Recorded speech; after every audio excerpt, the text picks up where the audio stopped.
Guys, it's Daniela here and welcome back to this week's episode. I'm super excited to bring this one to you after I got so much positive feedback about my how to tack video, which, by the way, if you haven't watched yet, definitely go watch that after you watch this video. I was so stoked with how many of you watched it and how much you guys enjoyed it, so definitely subscribe if you haven't already, because I'm just going to keep bringing you guys more great tips to improve your foiling skills. So today, let's talk about how to jibe.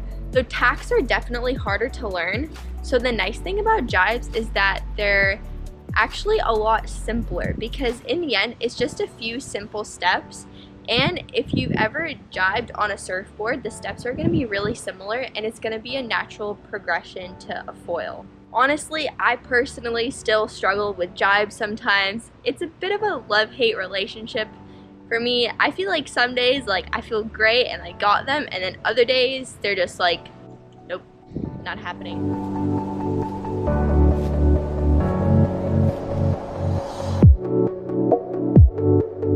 And it's totally normal for them to feel completely off on some days. You just have to keep practicing, and if you're consistent about practicing, you'll totally get it. So being a racer, most of my recommendations are geared toward racing. So that means if you're using kind of racing oriented gear, which includes a seat harness, a foil kite, and a race foil board kind of setup that has foot straps, these videos are going to be perfect for you. However, if you aren't riding that gear, that's totally fine. I still think you can get a lot out of these tips and out of these concepts if you're just using regular free ride gear. So before I actually begin talking about the steps to the jibe, I have a few recommendations for you before you actually start trying to jibe that's going to help make the learning curve a little bit smoother. The first thing I like to recommend to people is just practice moving your feet around on the board to help kind of simulate what it's going to be like when you're changing your feet.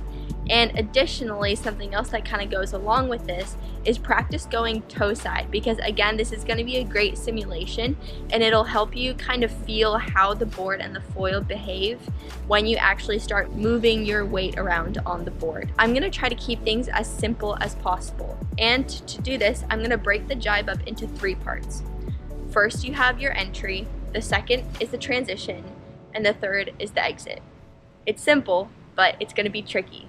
So your entry is from the time your kite is in normal sailing position when you're going downwind to when it's up at noon. Your transition includes sheeting in, changing your feet, and beginning the down loop. Finally, your exit is going to be the completion of your down loop. First up, let's talk about the entry. Again, your entry is from the time your kite is in normal sailing position when you're going downwind to when you bring it up to noon. So one thing you can do during your entry is you can actually sheet out a little bit just to slow yourself down. Next, you're gonna want to head upwind just a tiny bit, and how much depends on a few things.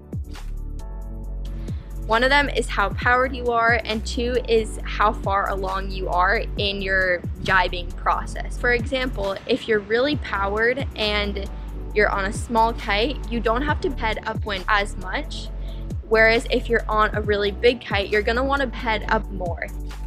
Also, if you're relatively comfortable changing your feet, you can go into the jibe pretty much on your main downwind angle, which is something that you kind of wanna aim for. Next, let's talk about the transition. The transition is where you really have to commit to the jibe. And I know this is really difficult for some people, and believe me, we've all been there.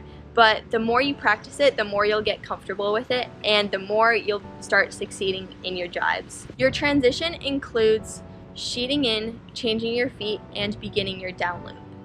And there's a lot of moving parts during this part of the maneuver, but don't worry, just try to keep things simple.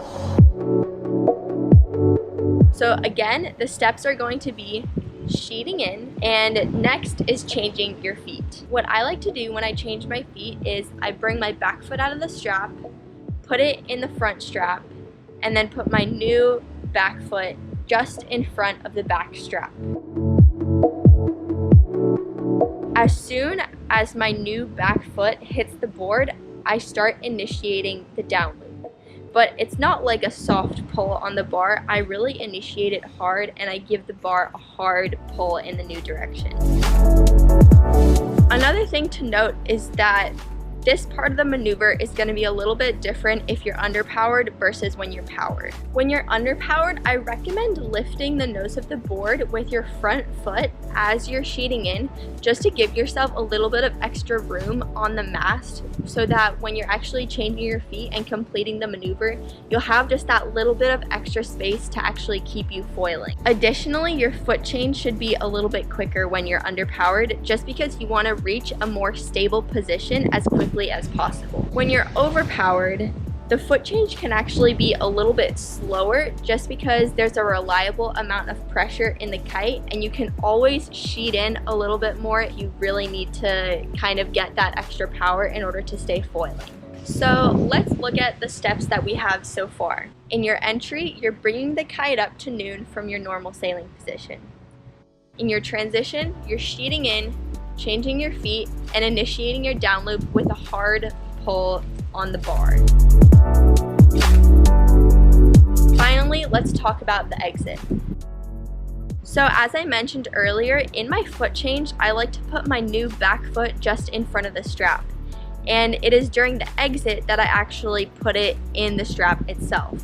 It's kind of difficult to identify the actual part of the down loop when you do this, because you really have to feel it. What you'll notice is just before your kite reaches vertical in the down loop, there is kind of a moment where the kite has almost no pull. And that's when I take a second just to sheet in a little bit and put my new back foot in the strap. Again, this can be a really hard moment to identify, but with more practice, you'll start feeling it. As you're completing your down loop, there's a couple things you can do to reach your optimal VMG in your new direction. The first thing to remember is that you control how much the kite pulls you. So, if you edge to heel side really hard, then the kite is going to pull you more and you'll get lots of speed in your new direction. On the other extreme, if you head downwind a lot, then the kite won't pull you as much, but you'll have a really good downwind angle. What we want is something in between that accelerates you with good speed in the new direction, but also gives you a nice new downwind angle. This is, again, something you really have to feel on the bar on your own.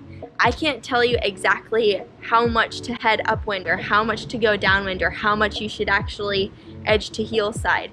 It's something that you have to feel and something that you kind of have to adapt to on your own. The best way to kind of feel the kite as you're completing the down loop is just by trimming in and out. And as you're completing the down loop, I do recommend doing this to help you figure out how much you need to be heading upwind or how much you need to be heading downwind. And once you kind of find that sweet spot, you'll feel this like perfect amount of acceleration, and then you know that you're in the right position. Okay guys, that's it for today. If you have any more questions, definitely leave them in the comments below, because I will try to answer as many of them as possible.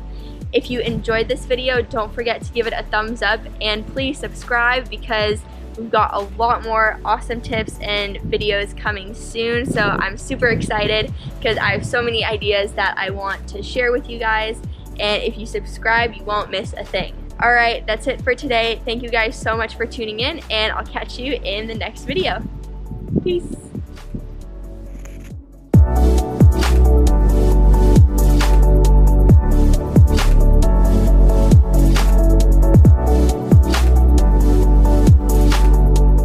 I want to say thank you to Marcus for helping me film again, and to Dane from Salty Brother Films for the drone footage. Definitely go check out Salty Brother Films. They've got some awesome videos up on their channel.